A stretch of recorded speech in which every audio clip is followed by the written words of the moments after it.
Hello again. Let's get into the Instant Farmer, chapter number 31. The group of four is sitting on the edge of the famous fountain. Swimming will not be an activity tonight. Greg is so happy because dinner was perfect. He is the first to stand up. He faces the group. Everybody is looking up to Greg. They're curious as to what he has to say. Maybe another dog joke?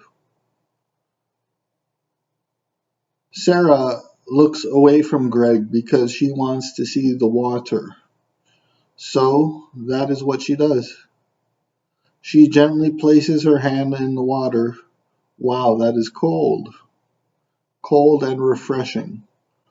Sarah starts to move her hand back and forth so she can really appreciate the beauty of moving water.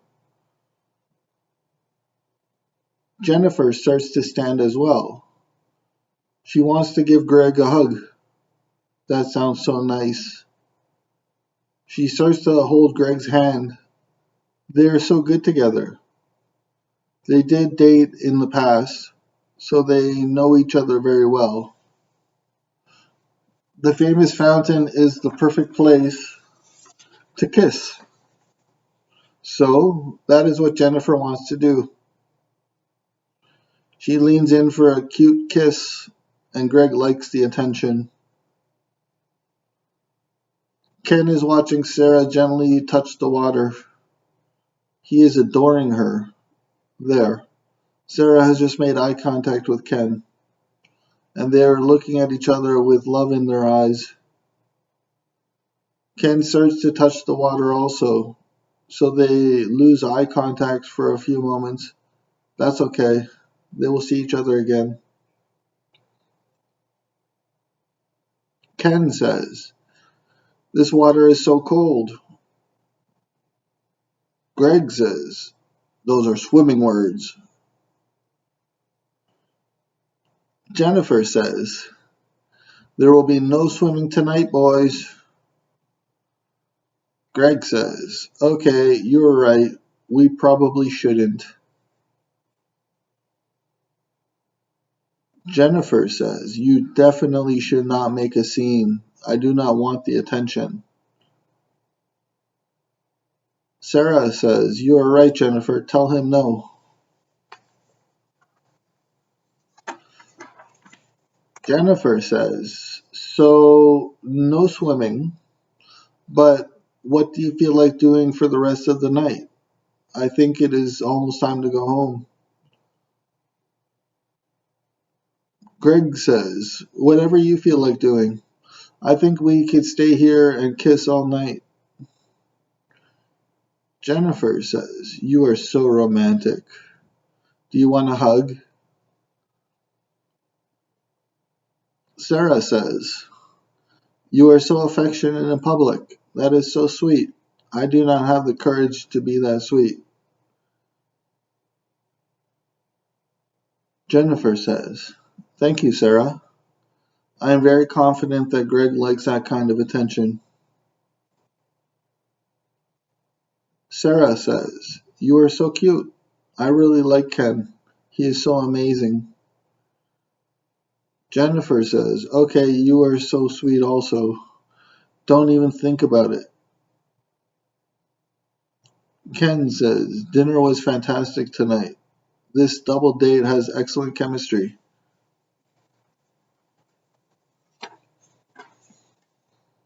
Sarah says, "Yeah, I am so happy to meet Jennifer tonight.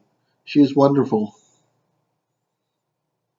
Ken says, "So what about the wine? Did you guys like the wine tonight?" Greg says, "Ken, buddy, your taste in wine is exceptional. It was perfect." Ken says, "Thanks, buddy. And that taste in restaurant was brilliant." Greg says, "What do you say about taking the party on the road? We should probably leave the famous fountain before we are tempted to swim in it."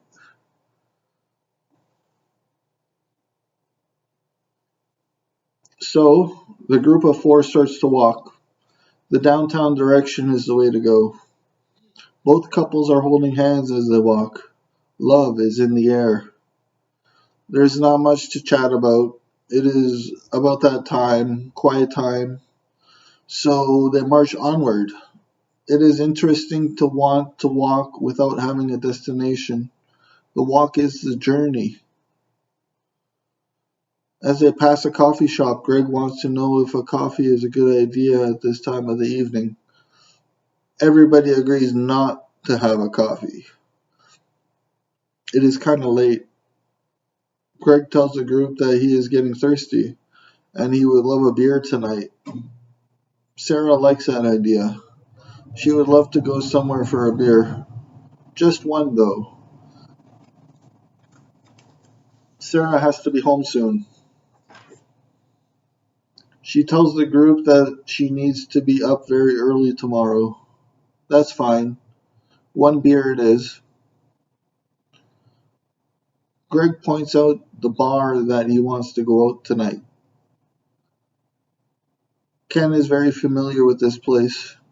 Ken tells the group that they are very busy on the weekend and that tonight will be great. So Greg leads the way into the bar. They quickly find a large enough table to sit in. They have found a booth. The waitress finds them very quickly. She takes their order. 4 people want 4 beers. Simple math. The bar service is very quick tonight. It is Tuesday evening, and this place is popular. The waitress has the beer. She brings the mugs to the table. Greg picks up his mug and wants to say something. Tonight was perfect. Thank you, all 3 of you. That was nice. Now, everybody's drinking, they're laughing, they're smiling. Tonight really was perfect. Ken says, "So, Sarah, you are leaving the group early tonight? What are you up to tomorrow morning?" Sarah says, "I am in charge of a meeting tomorrow morning, and I need more time to prepare. Is it okay if I leave soon?" Ken says, "Yeah, that's great. I'll miss you dearly." Sarah says, "That is so sweet, thank you." Greg says, "This place is great. Did you see the reduced price for beer on Tuesdays?" Jennifer says, "I hope that you don't overdo it with the beer." Greg says, "I'll be fine." Sarah says, "Jennifer really cares about you, Greg. She is a very nice person." Jennifer says, "Thank you, Sarah. That is so nice of you. I am very glad that we met tonight. I used to date Greg a few years ago. It really is a sweetheart." Sarah says, "I had a great time tonight, but soon I must go." Jennifer says, "We will miss you." The time passes while the group of 4 enjoys their beer. They are enjoying the company tonight. That seafood restaurant was amazing. Now, a beer at the bar is the perfect way to end the night. Greg is just about ready for a second beer. The waitress has perfect timing. She came to the table a few moments after Greg finished his beer. Greg tells the waitress that the second group of beers will only be 3. That's fine.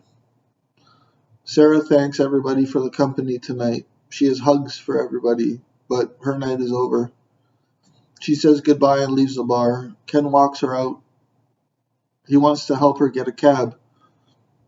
Outside, together, and the street is busy. There are so many cars on the road. The pedestrian traffic is busy as well. She calls for a cab, and the cab pulls over to pick her up. That was quick. One more hug for Ken, a big kiss, then she enters the cab. Ken goes back into the bar. He finds his seat and starts to drink the full beer that is waiting for him. He is in such a great mood. With Sarah gone, the group only has 3 people, and the overall feel is that Ken is going to leave after his second beer. That's okay. It is getting late. Ken wants to know how late Jennifer and Greg are going to stay out. He thinks that his second beer will be his last. They had so much fun tonight. The group of 4 turned into a group of 3, and now it is about time to become a group of 2, a couple. A double date will soon become a regular date. Nobody knows how late Jennifer and Greg will stay out, but it is just about time for Ken to go home. Ken says his goodbyes and then exits the bar. Yeah, tonight was fun. He's on the sidewalk just outside of the bar. He could probably walk home from here, but he is in the mood for his bed. He needs to go to his bed as soon as possible, so he calls for a cab. That concludes this chapter. I hope you enjoyed listening. Again, if you want to read along with me, then you should pick up a copy of my ebook from Kindle. Goodbye until the next chapter.